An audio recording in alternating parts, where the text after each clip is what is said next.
Hi folks, this is Dr. Rob Cywes, the Carb Addiction Doc, and I get a lot of questions from people on some form of ketogenic diet who've lost a ton of weight, they resolved a lot of their illnesses, but guess what? They're stranded, they're stuck, they've leveled off. They may have gained some weight back, they're still doing everything right in terms of the ketogenic diet. And what that means is they're not eating carbohydrates. They may be on a net carbohydrate diet, and we've already discussed the fallacies of this in a previous episode. Please go back and look at my discussion about net carbs versus total carbs. It should always be total carbohydrates. Net carbohydrates don't count. However, the people that stall out on a ketogenic diet, they've done well, they're just right there, but they want to be here in terms of their weight, are people who are so focused on what they're eating that they don't understand that changing how we eat is as important as what we eat. And part of the way in which we are raised in a carbohydrate or a standard American diet is we are raised to eat preemptively. We get told we have to eat breakfast, lunch, and dinner, and now by some bizarre, I'm not even sure why the hell we did this. Well, I kind of know. We've introduced snacking into our environment that was never prevalent at all. But everybody believes you have to eat 3 meals a day, you have to have some snacks, and breakfast is the most important meal of the day. And you have to eat before you exercise because you've got to have the energy there. Those are all critically important when you're on a standard American or a high carbohydrate diet because you run out of sugar so easily. But if you're on a ketogenic diet, you really want to abandon the word diet and make this a way of life. And it's not about being on a ketogenic diet, it's a transfer away from eating preemptively for the pleasure, for the emotional enjoyment of the food, and crossing that threshold where you're eating and drinking again and establishing a ritualized routine where you're eating for the nutritional value of the food and you're eating nutritionally for the body, not the brain. Now, eating preemptively is something we're raised to do. It's the finish your plate club. It's here's your portion of food because we're so fixated on calories and portions. And I'm looking for you to abandon the word macro, the word calorie, the word portion control, and the word I have to eat. Specific meal times. Get rid of those. Throw those in the garbage can. They belong with diets, and 98% of diets fail. So how do we change how we eat? The first thing is returning to an environment where your body tells you how much it needed rather than your brain trying to tell your body how much you think it should need. And the way you do that and the way you break that habit is to buy into the biologic feedback systems that are genetically and evolutionarily predetermined in our body. And there are two sets of receptors that tell us when we've had enough. The first ones are the stretch receptors of the stomach.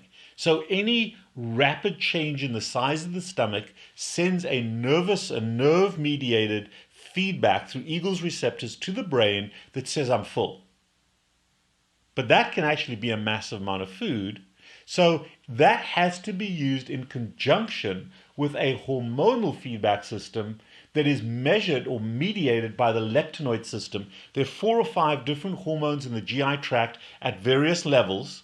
And then there's a hormone that comes from your fat cells.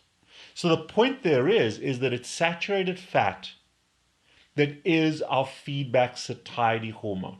So understanding those two pieces, what you want to do is manipulate that system so that you feel full on a much, much smaller amount of food.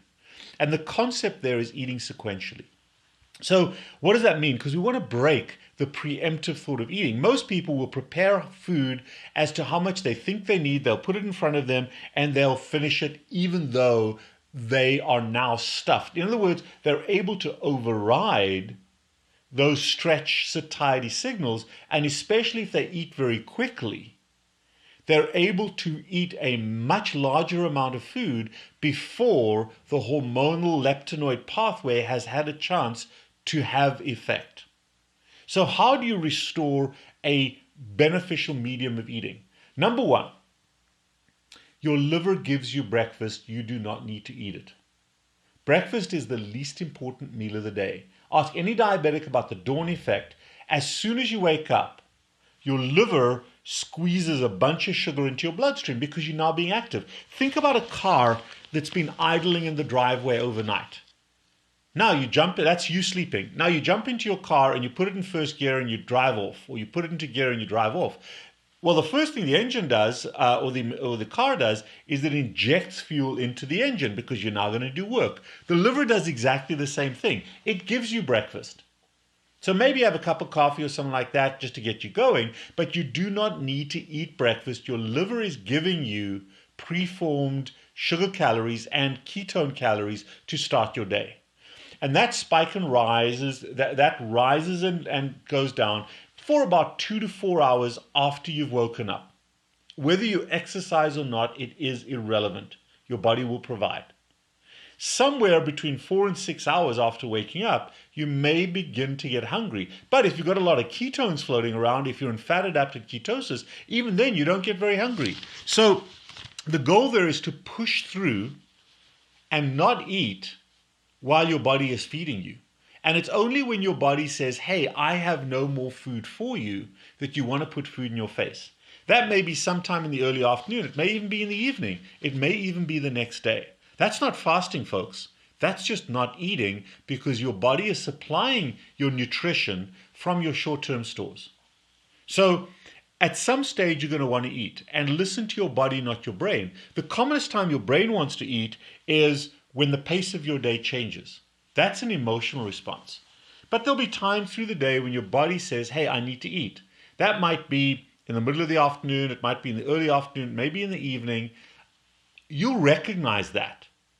And once you recognize that, you can establish that as a paradigm. You can establish that as a pattern. I don't call meals by their names. I call it my first or my second meal. And most people should plan 2 meals a day. But sometimes they may not need that first or that second meal, so they end up having 1 meal a day. 2MAD and OMAD is a reasonable way to live. Very, very few people need to eat more often than twice a day. And some people can only eat every other day. So anywhere in that range is absolutely fine. You set that on yourself, but you should never purposefully starve yourself. Never purposefully starve yourself. Now, the next principle to undo mind eating is to sit at a table with a plate of food and a knife and fork. In other words, isolate yourself when you eat so that that is what you're doing. You're not sitting in front of the computer. You're not driving your car while you're eating, because under those distracted conditions, you're going to ignore all the satiety signals. You are primed to overeat. You're going to overeat. So carve out some time to sit at a table with a plate of food and a knife and fork and eat a meal. The next setup to break the mind, I need to eat this amount of food, the portion control, is always make, if you can, or dish up or have more food than you can possibly eat. In other words, take overeating out of the equation by having too much in front of you if you can. But don't put the food right here in front of you. Put the food in the middle of the table. It is the table's food. And whether as a family, everybody's dishing up from that, there's a lot of cultures that do that. Have an empty plate in front of you. And you start out with an empty plate. You dish up a tiny amount onto that empty plate. And the next thing that you can do is spend a little bit of time preparing that small amount of food. I always have a salt shaker and I put some salt on that food. It slows me down. The second thing is I'll sometimes have some olive oil or some butter or some fat-enriched condiment, maybe some grated cheese that I put on that bite of food. It slows me down. People say, oh, put down your fork and count to 30 seconds. There's no way on God's earth I'm ever going to do that. I'm a carnivore. I eat like a Rottweiler having breakfast. So very quickly. So the way I slow myself down, and the way I suggest you slow yourself down, is by staying busy. You stay busy dishing up that small piece. You stay busy adding a bit of salt and maybe adding some fat fortification to the food. And then you cut the food up with your knife and fork and you eat it. The knife and fork avoids shoveling food into your face very quickly. You can then go back and forth as often as you want to, because every time you go back again, Your plate's empty, so I'm okay, my plate's empty, but you're asking yourself, does my body really need more? Not I need to eat this amount, but does my body need more? And you can go back and forth, seconds, thirds, fourths. I don't care how often you go back and forth. But at some point, you're going to get to a stage where your body says, hey, I'm beginning to feel full. You've slowed down. You're giving those stretch receptors a chance to work. You're giving your leptinoid receptors a chance to work because now your body's busy seeing and absorbing some of that saturated fat, which is your signaler. And you say to yourself, you know what? I'm starting to get full. I don't know if I've had enough yet. Give yourself a 1-minute break. Go put some dishes in the dishwasher. Let the dog outside to pee. Go get the mail. Throw the laundry in the laundry basket. Leave the food on the table. Come back, sit down after 1 or 2 minutes and ask yourself, how do I feel? And invariably, that emotional distraction of moving away now allows your body to dictate whether you are still hungry or not. And invariably, because of that leptinoid response, you're going to say, hey, you know what, I'm kind of done. Put the food back in the fridge. If not, if you feel like more, sure, go ahead and eat more. It's not a crime to eat more. But that way you allow your body to tell you how much you needed rather than your brain to tell you how much you think you need. Now, the food's in the fridge. If you absolutely need to go back there an hour or two later, sure, go back. But inevitably, you're not going to want more steak or more chicken. Because once you're full, and that fullness lasts a very long time. As long as also there are no carbohydrates, no sugar and starch on that food. And the final piece of this is to convince yourself that I'm going to be okay for a very long time. And as you get into this pattern, you'll know when your next meal is going to happen. And if you plan ahead, if you know what you're going to eat and how that's going to look, you're going to be just fine.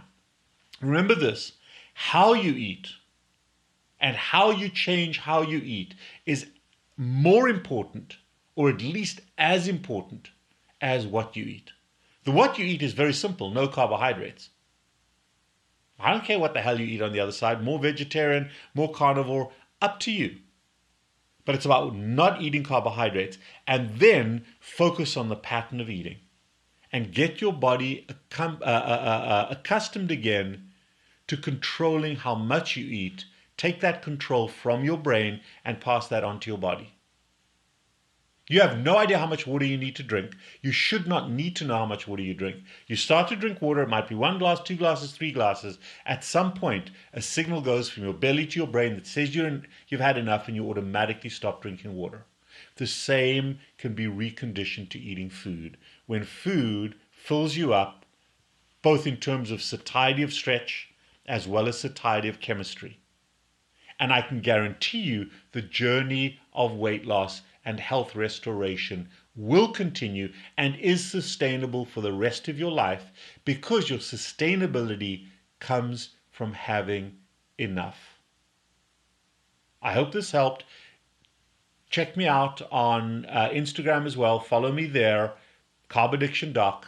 And if this has value, search us out on Patreon. It's patreon.com, CarbAddictionDoc, and become a member. Good luck with becoming a ketogenarian, adopting a keto way of life rather than being on a keto diet.